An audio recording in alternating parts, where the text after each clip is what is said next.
Welcome to SoCal Voices, Impact of ICE, a student led investigative podcast where we examine the history and impact of immigration and customs enforcement in Southern California. Thank you for being with us today. My name is Ileana Magaña. And my name is Frida Casas. The United States has always had a history of mistreating communities that they do not understand.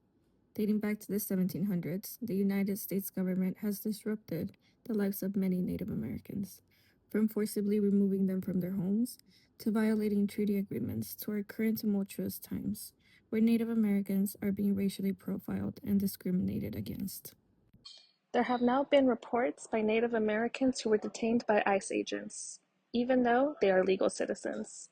These detainments were based on their appearances and are examples of racial profiling, which is being further perpetuated by the current administration's push to detain as many people who are perceived to be immigrants. Today, we have Kevin Alvarez, a national correspondent for Indian Country Today, joining us to share more about his experience. Hi, Kevin. Welcome. What was your experience growing up as a member of the Lakota Nation, and does it contribute to your work? I come from a very traditional Lakota family.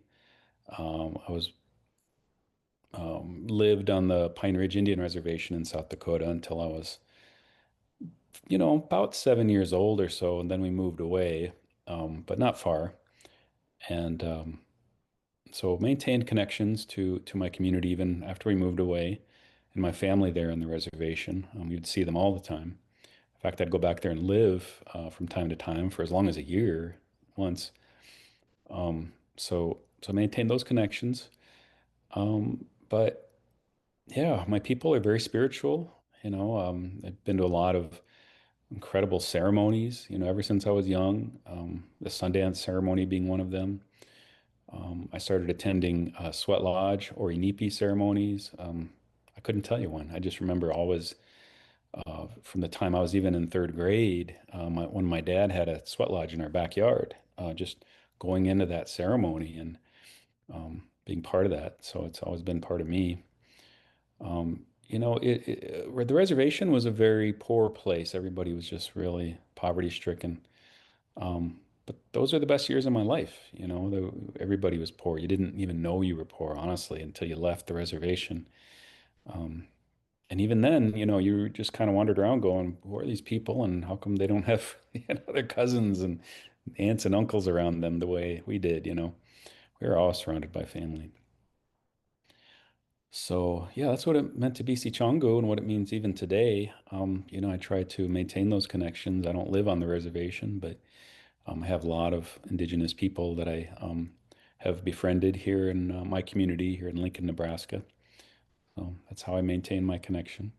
So, given your expertise, how would you explain the recent reports of Native Americans being racially profiled and detained by ICE? What have you noticed in your reporting? Yeah, like I mentioned, I went to Minneapolis a couple weeks ago, but honestly, I was there even before then, at the very end of January of this year, 2026, and the first couple days of March. And I went there on behalf of ICT News, Indian Country Today, Mhm. to interview people about the impact, Native people about the impact of the immigration enforcement surge on the Native American community in Minneapolis. And of course, part of that reporting was talking to people about some of the other Native people who had been detained by ICE. Um, wasn't able to actually interview anybody who had been detained by ICE, but some other people in our news organization had, and I know that was traumatizing to say the least for those people to experience that. I did meet one young woman who had been detained and even taken to a detention facility by ICE agents. But I didn't know that until after, we had met. But I remember her talking about ICE and how terrifying that situation was, I guess. So I guess I did hear her talk about it now that I think about it. Um, yeah, it's part of the reason. So, well, let me back up a little bit. The people I interviewed, the Native people I interviewed in Minneapolis, were terrified. Some of them used, turned that fear into action. They showed up at protests. They organized protests. They organized mutual aid. They gathered donations to take to Native parents who were afraid to leave their homes in fear of being detained and in mortal fear of their children being detained. So it's impacted the Native community there in many ways. We're just a very vulnerable population. We don't have spokespeople. We don't have politicians who are Native for the most part who stand up for us. And we don't have political leverage. There are very few of us. And, luckily we do have some very, very outspoken Native people in our communities who have taken it upon themselves to be our voice and have luckily, gathered enough political influence, social influence to make a difference to help the people around them. But that's about all we have, and so we're very careful about how we carry ourselves and walk through the world. So Definitely. Yeah. Um, Going back to the article that you wrote, what was your biggest takeaway that you got from the community um while you were doing your reporting?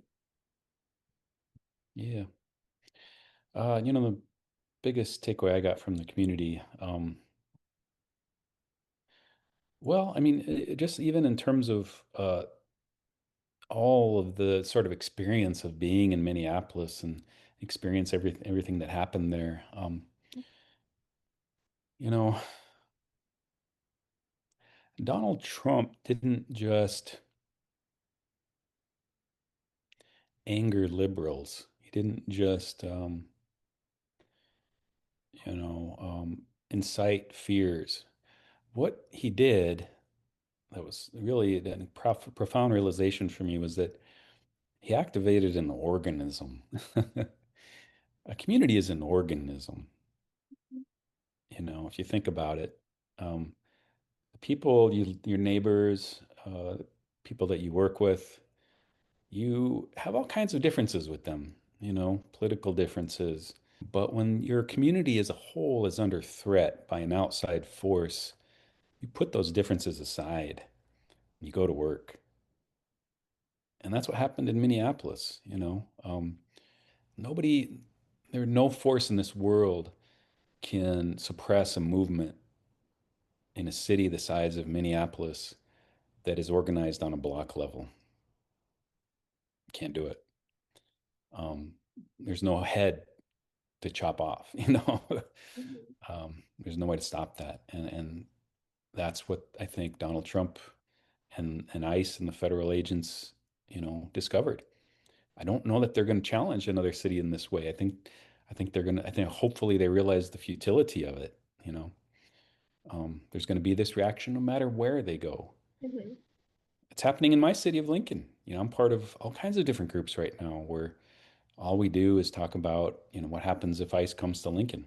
When we're making whistles and we're distributing them to Hispanic churches and other places where um, that might be under threat, and to people who might respond, people who might be willing to stand up for their Hispanic neighbors.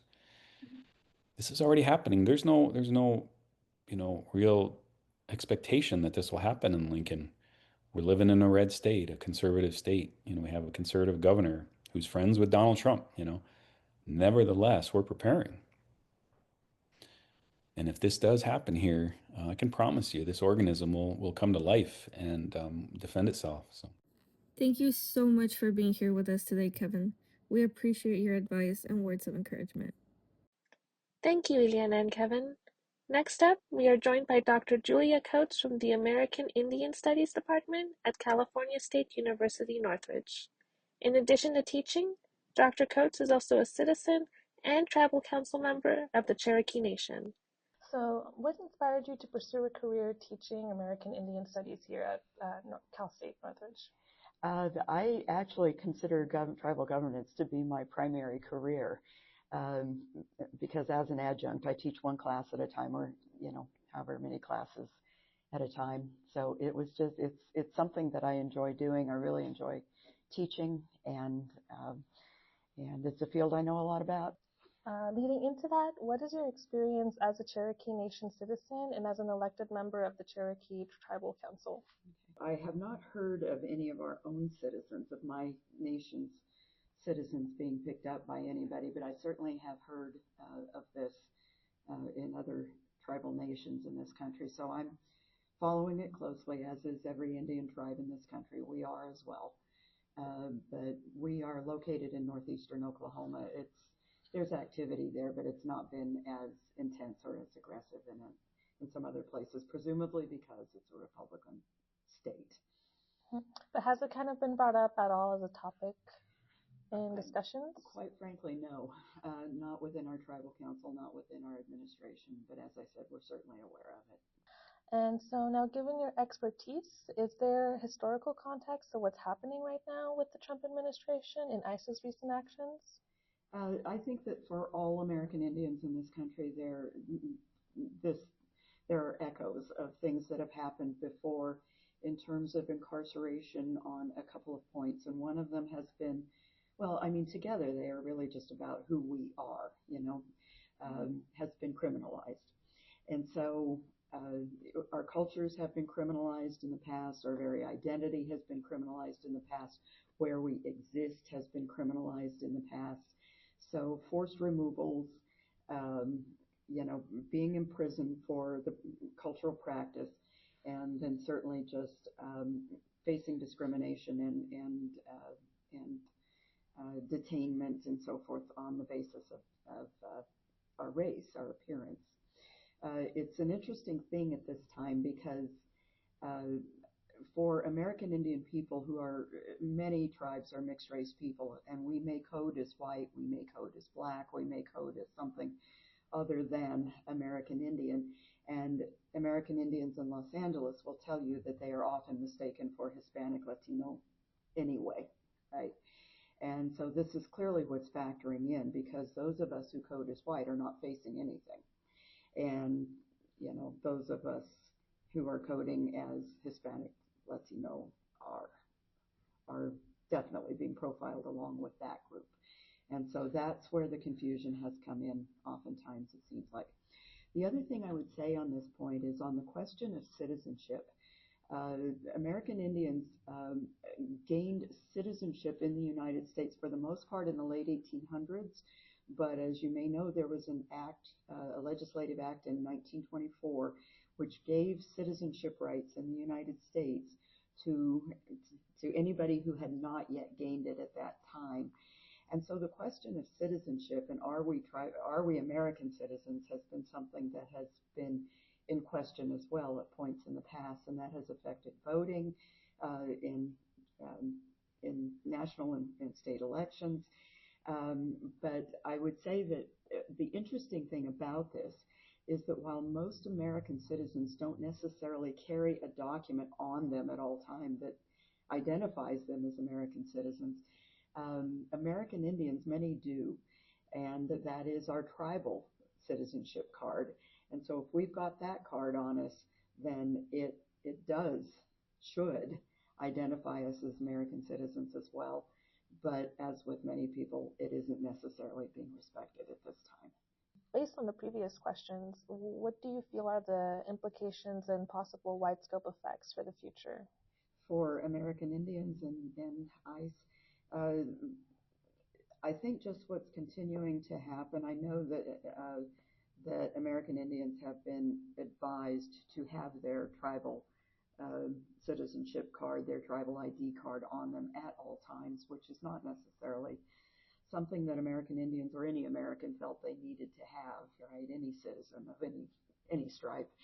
And nowadays, I think we are all feeling that way, and I think that American Indians are probably in a little bit less of a quandary, actually, than most Americans on that point, because we do have some kind of document that we can carry around that is the size of a driver's license in most instances, and it's easy to carry. And so that is the advice that is going out to everybody. Have that card on you at all times, even if you don't ever use it for anything else. Thank you so much for joining us today, Dr. Coates. Next up, we are joined by Tomir Ortega, a member of the American Indian Student Association at California State University, Northridge. His tribal affiliation is with the Fernandendo Tataviam Band of Mission Indians. What inspired you to join the American Indian Student Association, or ASA for short? I think they're beneficial, maybe not so much skills, but just, kind of like just another way just to hang out with other people who are also identified as indigenous, because like when I first joined CSUN, like I was familiar there is a huge indigenous like community here, but like, me just walking around every day, I don't really like, see them. So that's really what the ASA to me is, like just another space where I could just like hang out with other people. Are there any concerns among members about the Trump administration and ICE's recent actions against Native Americans, such as racial profiling and ignoring tribal identification cards?